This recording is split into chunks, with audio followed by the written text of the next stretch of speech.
Hi, I'm Bryn. Welcome to Radical Vibes.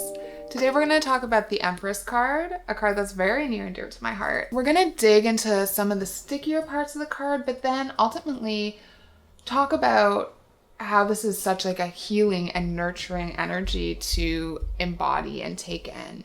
I always knew I wanted to start with the Empress as my first card that I was exploring in this space. And there's a few reasons for that.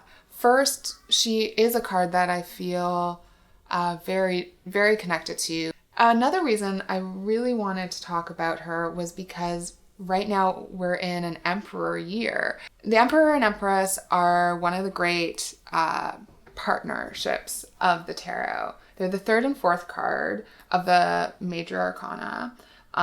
They're part of the first line of the Major Arcana. They are mother and father, earth, nature, society, structures.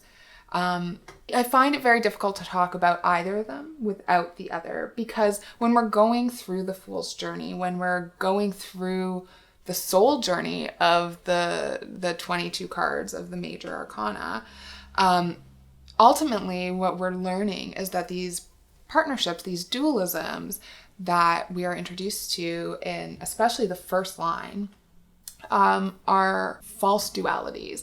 We are attempting to ascend through this journey to a place of completion, to a place of being whole, a place where we have integrated all these sides, light, dark, male, female, active, passive, all come together to create something new, something whole, something that transcends, that's something that rises up and ascends this material idea of black and white, this and that, good and bad. A big piece of healing the Emperor is in looking back to the Empress and looking at how we integrate these two sides, how we stop seeing them as separate, but ultimately part of one greater whole. So let's get right down to it. What are we talking about when we talk about the Empress? The Empress is the Earth Mother. That's the most simple way to put it. She's here to offer us her abundance, to offer us her nurturing and her love. When we talk about the Empress, we're getting deeply into the heart chakra and the sacral chakra. So there's love and care and nurture. And then there's this deep, fiery, creative fertility. And I want to be very clear when I'm speaking about fertility, I'm not just speaking about reproduction. The Empress is way beyond that. She's transcending that shit. She's talking about fertility and creation in all its forms. She wants more and more and more. She's ruled by Venus, so there's a real tactile, sensual, aesthetic energy to her. Think these just lush energies, comfort and care, just being wrapped up in a million fuzzy blankets in a beautiful field of flowers, just rolling hills of ripe fruits. This is the Empress. This is who she is. She is this patron saint of abundance and creation and art and just feeling really fucking good. This is real earthiness, connection to the natural world, connection to the planet, connection to the abundance that is all around us, and really feeding that, feeding and growing it and loving it, caring for it, holding it, and then allowing it to be wild, to be itself, to be true, to create what is here to create. The Empress is like the most fucking supportive mom you could ever have. Mothers can be difficult for a lot of people. Engaging with the idea of mothers and motherhood is not immediately a safe space for a lot of people. For a lot of people it is, and that's amazing. But for many others, there are negative connotations, and there are traumas, plain and simple. There are deep wounds attached to the mother-child relationship. And so it can make this card hard for some people. It can make it a difficult invitation. And so I want to look at that because I think the Empress is offering us a chance to heal those wounds in a lot of ways. That she is here to right the wrongs of more negative mother-child relationships that we may have been subject to. And I know for me, she has been that nurturing, caring, unconditional, loving mother that I very much needed in my life. And then when we look at that and we look at how to integrate that medicine ourselves and integrate her energy for ourselves, what that becomes then is about the relationship between our inner child and our inner parent. How are we the Empress for our own inner child? How are we the nurturer, the mother, the caregiver for the parts of us that need that healing? The Empress just wants you to do well, to be truly yourself, to be cared for and be held in what is you, what makes you this beautiful, unique creature that she has birthed and allowed to grow wild and free. There's so much flow and fire and earth and rootedness in what she is offering you. She wants you to just know it's all here for you and you can make it happen. Whatever it is that is in your heart, is that in that fiery, fertile belly of yours, you can do it. She's here to support that, and she's here to say there is abundance to support that, and you yourself are abundance. You hold abundance in you. And that's where we get back to this idea of the Empress and you as the Empress being both mother and child. This abundance that she offers when you integrate and embody this energy that she is offering, then you have that in you to care for your own inner child, to hold yourself, to nurture yourself.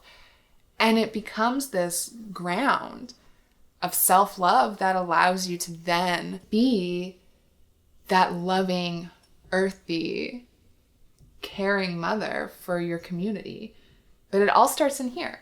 It all starts in that parent-child relationship you have inside of you.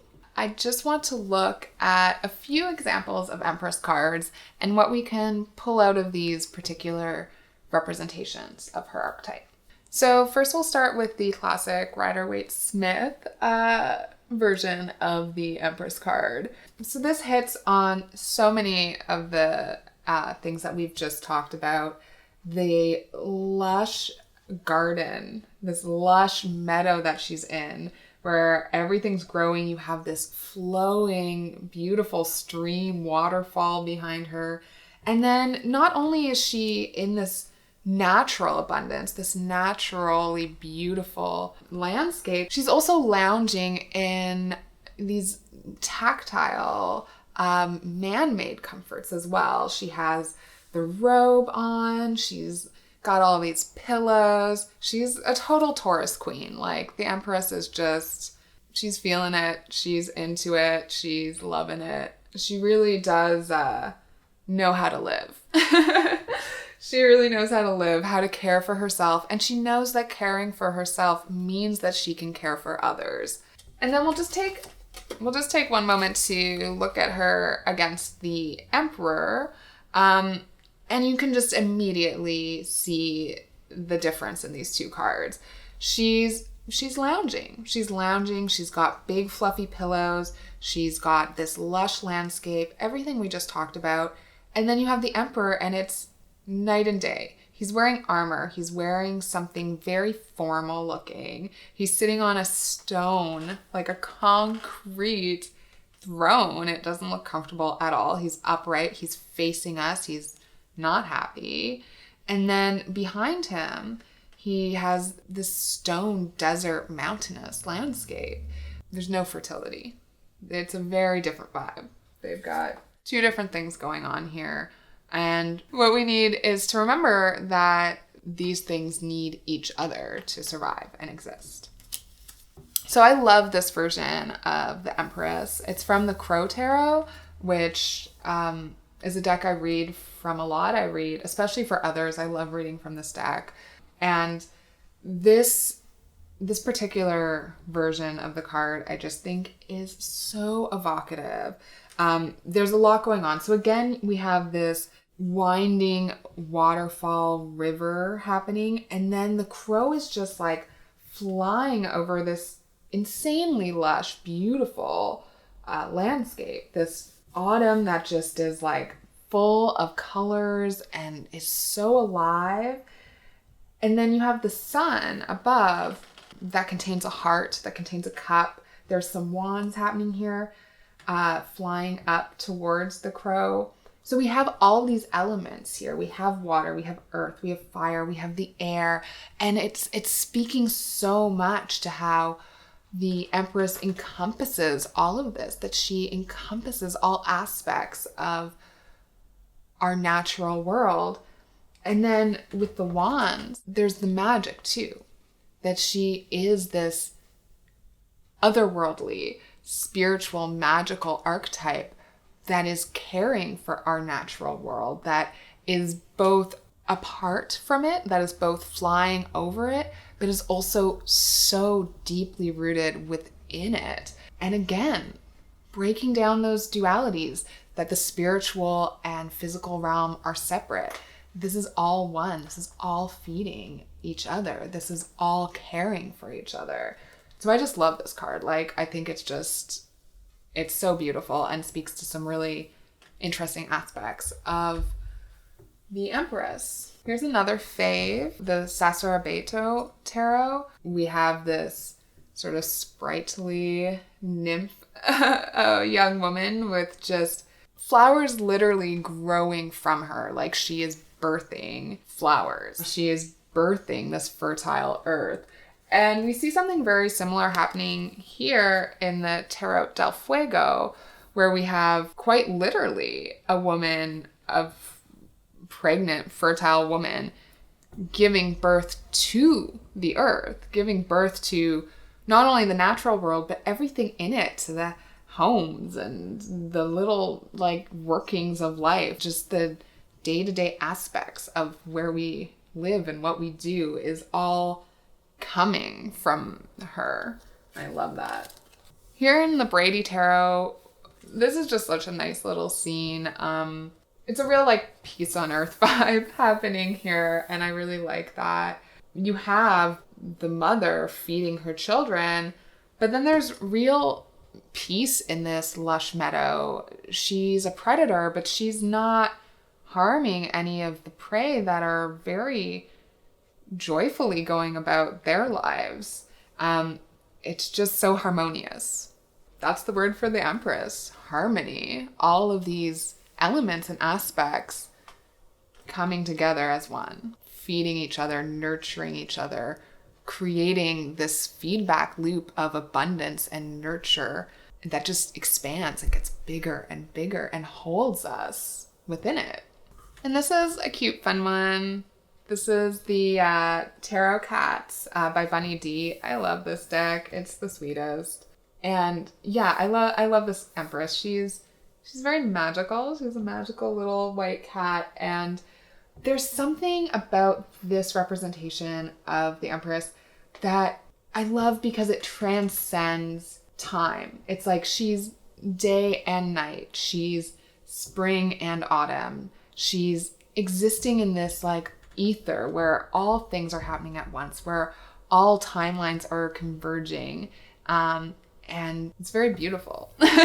It's very beautiful. I like this idea of the Empress being sort of this universe, holding the universe. Again, going back to this idea of her containing all of this within her, all of the natural magic of our world, and that exists at all times. She's not in our linear timeline. She's just sort of overseeing it all at once. And I love that. Thanks so much for exploring the Empress with me today. I hope you enjoyed it. See ya.